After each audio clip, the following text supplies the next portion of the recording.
sa number 1, 6.7 Energy FM. Pagka, huwag mo sasabihin radyo. Sabihin mo, Energy! Good morning! Oras muna natin sa buong kapunuan. Please check your time sa lahat po ng mga ginagawang orasan ng kanilang mga radyo. Ito na po ang tamang oras. Iset nyo na po. 9:08 na po ng nagmamagandang morning. Wow! Lihim ng liham time. Kasama po nag-iisang girlfriend mo sa radio. My name is Lindsay. Fresh from Puerto Princesa ba? Nakakaloka. Ang saya nga pala. Hello sa mga taga Puerto Princesa. Thank you so much. Ang sasaya at saka ang babait ng mga tao sa Puerto Princesa. Lalo na dun sa tinigilan namin. Ang babait ng mga tao doon. In fairness naman. Kamusta naman po? Yung iba po ba nagbakasyon dito? Oo, parang ako lang nagbakasyon. Saan kayo galing? Oo, yung iba nag-staycation at hindi nakaalis ng bahay because grabe nga daw po yung ulan sa mga areas nila, di ba? At ang sabi pa ha, meron ding mga ilang areas din, ilang mga daan na talagang binaha na po. Because of the storm, because of the ulan, mga mahal ko panggako baby ko. Minsan, kailangan sundin na rin natin ang universe. Minsan, way ng universe yan para sabihin sa'yo na huwag kang masyadong gumastos kasi napakawaldas mo sa pera. Oo. Yan na rin yung paraan, sabi ni Lord. Wag ka munang masyadong gumastos. So, dito ka lang muna sa bahay, no? Medyo waldas ka eh, oo. Wala ka maipon eh. Pero okay lang ha, nagamitin mo yung pera mo or gastusin mo yung pera mo sa pagkain kesa naman sa maling tao. Diba?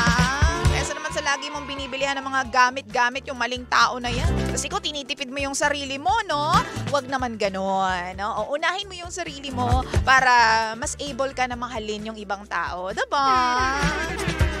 Oy, good morning sa lahat po ng mga nakikinig at nanonood sa ating Facebook Live, facebook.com/energyfm1067. Cross-posted sa aking page, Lindsay1067, LINDSAY1067. Hello po sa inyong lahat dyan at sana po ma-share nyo po itong ating live para naman kahit pa paano marami pong maabot ang Energy FM at ang lihim ng liham. Yan, thank you so much po mga mima ko dyan. Paki-check out na rin po. Kunwari, nagtitinda daw ako ng wallet. Oo. Ito po, mga mima ko dyan, paki-check out na po. Oo, item number 2. Ganyan. Oo. Hindi ka magbebenta. Oo, number 2 po yan sa ating mga mima ko dyan, paki-check out na po. Okay. Paki-message po once nakapag-check out na. Halata mo yung mga laging nanonood ng mga live selling no? Pero anyhow, mahal ko ha, halika na po tayo po ay magla-live selling na rin, pawari ko. Live selling ng love life ng ibang tao. Kasi ito nga yung problema nila. Tapos syempre, ibebenta natin sa ibang tao. Tapos tutulungan natin siya after nitong ating storytelling. Hindi ka magiging Disney princess. Halika na, sabayan nyo na po ako at samahan nyo na po akong makisawsaw sa buhay ng may buhay. Wow! Siyempre naman, ito na po ang ating kwento sa Lihim ng Liham. Lihim ng Liham. Paghanga, pagkayamot, at pagkasabik. Damdamin hindi masambit. Sulyap na may pag-ibig at walang buwang sa bibig.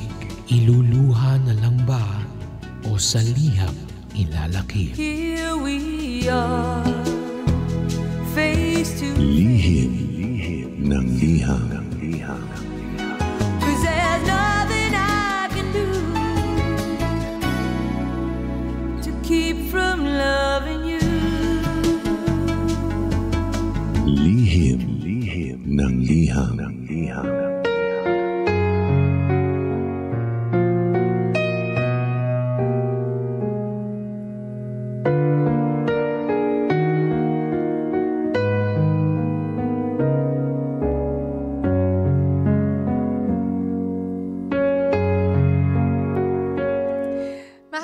Lindsay. Hi! Magandang umaga po sa lahat ng nakikinig dyan po sa Lihim ng Liham. And most especially, good morning po sa pinaka-paborito kong DJ, DJ Lindsay. Gusto ko lang po sanang humingi ng advice. Okay lang po ba, DJ Lindsay, na sa isang relationship, wala kayong monthsary or anniversary ng partner mo? Ganito po kasi yon. Every time po na may nagtatanong kung ilang years na kami ng partner ko, wala akong maisagot. Kasi hindi ko naman talaga alam yung isasagot ko kung kailan talaga. Kasi wala naman po talagang nangyaring panliligaw. Pero alam naman po ng family namin, both sides, na meron kami. Wala lang talagang exact date noong naging kami. Kasi sabi niya, mahal naman namin yung isa't isa. At legal naman kami, both sides. Kaso nga lang, DJ Lindsay, naiinggit po ako. Naiinggit ako sa ibang relationship na nagse-celebrate po ng kanilang mga monthsary and anniversary. By the way, 24 years old na po ako. 31 years old naman po siya. Normal po ba to? Normal ba talaga sa isang relationship or matured lang ba talaga kaming dalawa? Nga po pala, noon bago ako mag-college, madalas ko na po siyang nakakasama. Pero sa sobrang haba nga po siguro ng friendship namin, natutunan na lang namin mahalin yung isa't isa. Hanggang sa hindi na namin napansin na nag-I love you na pala kami sa isa't isa. Yun po yung rason kung bakit wala po kaming exact date. Kaya wala po kaming monthsary at anniversary. Pero kasi pangga, gusto ko pong ma-experience na mag-celebrate po ng anniversary o ng monthsary. Yung mabigyan po ako ng bulaklak o ng espesyal na regalo. Yung mga ganong bagay po ba? Tama po ba na minsan sumama yung loob ko dahil hindi man lang nag-e-effort yung boyfriend ko na mag-set ng anniversary o monthsary para sa aming dalawa? Tama po bang mainggit sa iba? Sana po mapili ninyo ang aking kwento. Ako nga po pala si Cadis. At Lindsay, ito po ang lihim ng aking liham.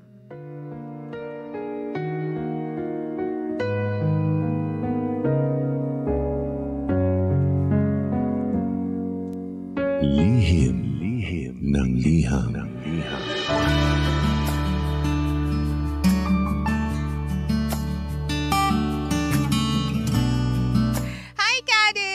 Nakakaloka naman. Thank you for sending in your story. Pero bago ang lahat, tulad ng lagi nating ginagawa, no, babati muna tayo sa lahat po ng mga live and alive dyan sa ating Facebook Live, facebook.com/energyfm1067. Thank you all so much for tuning in. Si Joverson Awonan, hello naman sa iyo. Tsaka yung mga mainstay na mainstay! Gusto mo yon? Steve Strong, hello naman. And of course, yung mga laging nakataan-tabay po sa atin dyan, Team Sabaw, and si Kuya Felipe, sino po yung mga nandito? Ayan, magandang umaga po sa inyong lahat. Si Meng Guy, ayan, magandang umaga. Walang monthsary at saka walang anniversary yung ating letter sender na si Cadis. So, problema nga ba ang hindi pagsa-celebrate ng monthsary at saka ng anniversary sa dalawang taong nagmamahalan? Wow! Oo, 'di ba? Siguro sasabihin ng iba, Lindsay, dapat meron talaga silang monthsary and anniversary para naman natatandaan nila kung kailan sila talaga naging sila, kung kailan sila nagsabi ng I love you, kung kailan sila nagsabi ng hindi ko kayang mawala ka sa buhay ko. Mga ganyan. Yung iba naman nagmamonthsary or yung pinaka-mark ng kanilang first ang tawag dito, official dating ay kung kailan sila nag-kiss ng kanyang juwa-juwa. Diba? Ay, hindi ka magiging si Lindsay at si Romel.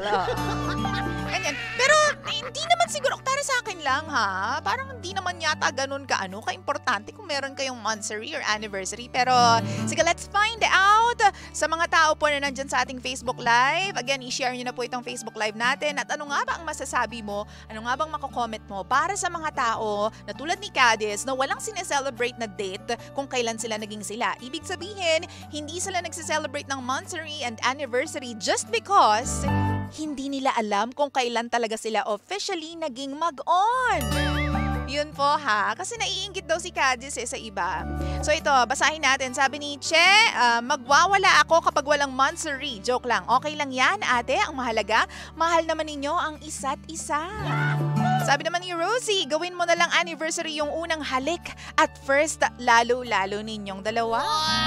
Sabi naman ni Hachi Adige, parang kami lang din ng partner ko, DJ Lindsay, pero almost 6 years na kaming listening from Mandaluyong. Oy, thank you so much. Maraming salamat. Sina Hachi, wala din kayong monthsary and anniversary na sineselebrate? Oo. Okay din naman yan. May mga ganyan naman talagang tao, no? Ito naman si Ryan Canyon, yung ganyang bagay, simple lang yan, tingnan, pero sahog yan ng relationship eh. Kaya kailangan bigyan po ninyo ng halaga. Wow! May point ka dyan. May point ka dyan, Mima ko. Ay, hindi pala Mima yan, kasi Ryan. Daddy. Daddy! Gusto mo yung daddy. Sabi naman ni Mengay, kung masaya naman kayo at nagmamahalan naman, bonus na lang po yung celebration ng anniversary at ng monthsary. Totoo naman. Sabi naman ni Steve Strong, dapat kapag umaga, full of energy yung mga... oo nga pala. Oo, tama ka dyan. Ikaw na po. Ikaw po talaga yun eh. Yun. So... para sa akin, mga Mars, medyo sasaw-saw lang ako ng very, very light, ha?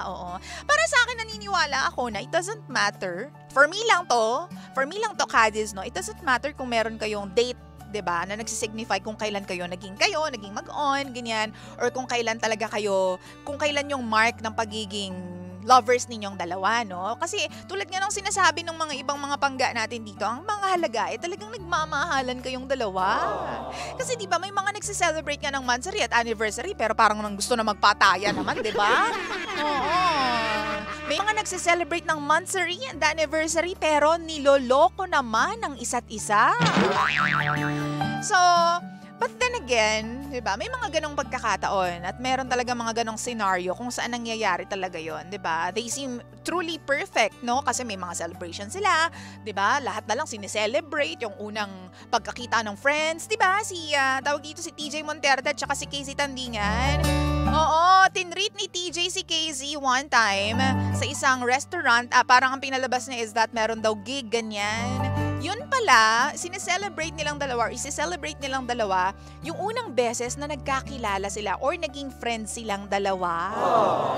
At si TJ Monterde talaga yung initiate nung date na yon at nagulat na lang talaga si KZ Tandingan. In all fairness naman kay Maring KZ, haba-haba ng hair mo Oo. So may mga ganon, ang daming sineselebrate ng iba. What I'm trying to say is that, tama din naman yung sinabi ng isang sender natin dito or commenter natin dito na, alam mo yun, isa yan sa mga factors, mga maliliit na detalye na kapag pinagsama-sama mo, malaking bagay pala, lalong-lalo na sa ating mga babae. Diba kasi tayo napaka-emotional natin at saka symbolic tayong mga babae. Diba? Tayo nga yung hindi makapagtapon agad ng balat ng candy na una nating pinagsaluhan, diba? With our boyfriend. Diba? Yung unang love letter na binigay sa atin ng boyfriend natin, tinatago pa rin natin. Yung unang resibo kung kailan nanood tayo ng sine together, tinatago natin yung mga ganyang bagay, di ba? We are very symbolic pagdating sa mga relationship natin at sa mga mahal natin sa buhay, mahal ko, di ba? Kaya naman hindi ako nagtataka na itong si Cadiz, itong pangga natin, naghahanap talaga ng monthsary at anniversary. Ganito na lang, Kadis. Kung matatandaan mo, 'di ba? Kung kailan kayo una nag-kiss, yun na lang yung gawin mong monthsary. O, totoo yun. O, di kaya naman, kausapin mo yung jowa mo. Ganyan. Kasi kailangan mo sabihin sa kanya na, baby, alam mo ba, naiinggit ako dun sa mga tao. Yung may kasakay ako kanina sa jeep, may daladalang bulaklak yung babae kasi monthsary nilang dalawa. Nakita ko dun sa malaking card at saka dun sa lobo, monthsary nilang dalawa ngayon. Baby, naiinggit ako sa kanila kasi sila may monthsary, tayo wala, para tayong putok sa buho. Diba? Parang putok sa buho lang yung ating yung relasyon natin. Di natin alam kung saan nagpunta or kailan nagsimula o saan diba? Saan nag-blossom, kailan nag-blossom, ganyan. Hindi sasabihin ngayon ng jowa mo, ano naman ngayon?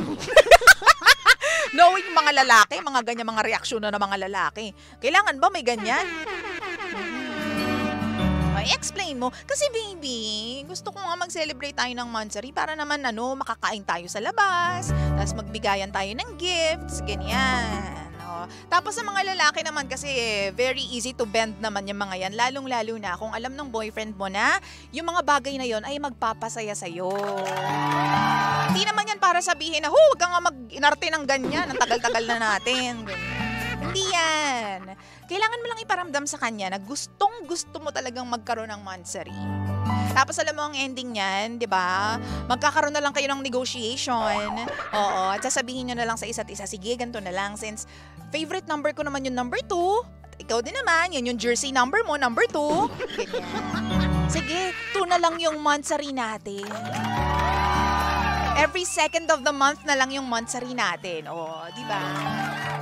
Di nagkaroon kayo bigla ng monthsary. Ganyang bagay lang. O di kaya naman, kung hindi mo madadaan sa ganyang usapan, kalkalin mo lahat ng mga bagay na tinago mo since the day na naging kayo. Diba? Yung pinakaunang resibo na pwede mong makita, pinakaunang love letter siguro na pwede mong makita. I'm sure yung mga love letter na yan may dates. Yung mga resibo na yan may dates. Diba? Yung mga pictures ninyo nang magkasama kayo, yung mga unang-unang panahon na magkasama kayong dalawa sa pictures na yan, may date yan. Oo, yun na lang yung gawin ninyong monthsary. Oo. Hindi man legit, pero somewhat. Kasi diba, hindi na ninyo malaman kung kailan naging kayo, kung kailan kayo unang nag-I love youhan sa isa't isa. Oo. Kaya doon ka na lang bumase. Para lang ma-feel yung urge mo na mag-celebrate kayong dalawa ng monthsary at ng anniversary. But then again, tulad nga na sinasabi ng maraming pangga natin, isa lang yan sa maraming detalye para maging mas maayos, mas masarap ang pagmamahalan ng dalawang tao. Wow! Diba? At saka huwag tayo masyadong tumitingin sa ibang tao, no? Kasi na-mention niya dito na naiinggit siya sa mga magjojowa sa labas. Na nakikita niya, iba ang relasyon mo sa relasyon ng ibang tao. Hindi mo dapat sila kainggitan. Oo, siguro hindi lang, iba lang siguro yung term na ginamit niya, inggit. Kasi siguro nako-compare niya yung kanyang relationship with other people's relationship. Diba? So tanggalin natin yung inggit. Just because wala tayong ganon, tulad ng ibang tao doesn't mean kabawasan yon sa relasyon natin. Again, sabihin mo sa boyfriend mo kung anong issue mo para magkaroon kayo ng, alam mo yon, verdict. Magkaroon kayo ng kung anumang desisyon na magpapaayos o magpapaganda pa ng inyong relasyon. Diba? Para mas maging healthy, mas loving-loving ang inyong relationship. Diba? Sabi dito ni Cheche, pwede rin po yung kada kinsenas o katapusan na lang monthsary nyo. Hoy, tigilan mo, hindi kasi sweldo. Sabi pa dito ni Ryan, pag-usapan na lang kahit imbentong petsa basta napagkasunduan. Mahalaga napag-usapan at napagkasunduan. Totoo naman yan, friend. Diba? Ayun. So, dapat talaga meron kayong mapagkasunduan para matahimik ka din at para maging happy na yung heart mo. Kasi yung boyfriend mo naman magiging happy yan kapag nakikita niya na happy ka din. Diba? Sabi nga nila, hindi ka pa man din wife. Happy wife means happy life, sabi nila. Sabi naman ng iba, happy spouse means happy house. So yan, maging happy kayong dalawa. Pag-usapan nyo lang yung mga ganyang bagay. Wow! Oo. Thank you so much, Cadis, for sending in your story. No, Monday na Monday, umuulan. Pero sa iba kasi big deal talaga yung mga monthsary na yan at saka anniversary na yan. Kami din ni Romel alam nyo, hindi nyo na itatanong, pero ibibida ko pa din. Hindi rin namin alam kung kailan talaga naging kami. So itong linggong ito, kaya sineselebrate namin from 14 to 18. Kasi hindi namin alam kung kailan talaga kami naging kami. 14 ba? 15, 16, 17, 18. So hindi ko talaga alam, wala akong idea. So yung pinakaunang araw na lang na nag-kiss kaming dalawa, yun na lang yung mansari namin. So Kadis, ganyan din yung gawin mo, no? Kasi di ngayon, ang haba ng celebration namin, isang linggo, ganyan. So isang linggo kaming magbabatian ng happy mansari, happy anniversary, ganyan. So lahat ng bagay napapag-usapan. Kaya naman, thank you so much once again sa lahat po ng mga gusto pang mag-send in ng story. Isend mo lang yan sa facebook.com/energyfm1067928 on the clock. Ako pa rin po nag-iisang girlfriend mo sa radio. My name is Lindsay. Lindsay. Mwah! Giving you something from MYMP. Tell me where it hurts. Dito lang yan sa Energy FM. Why is that sad look in your eyes?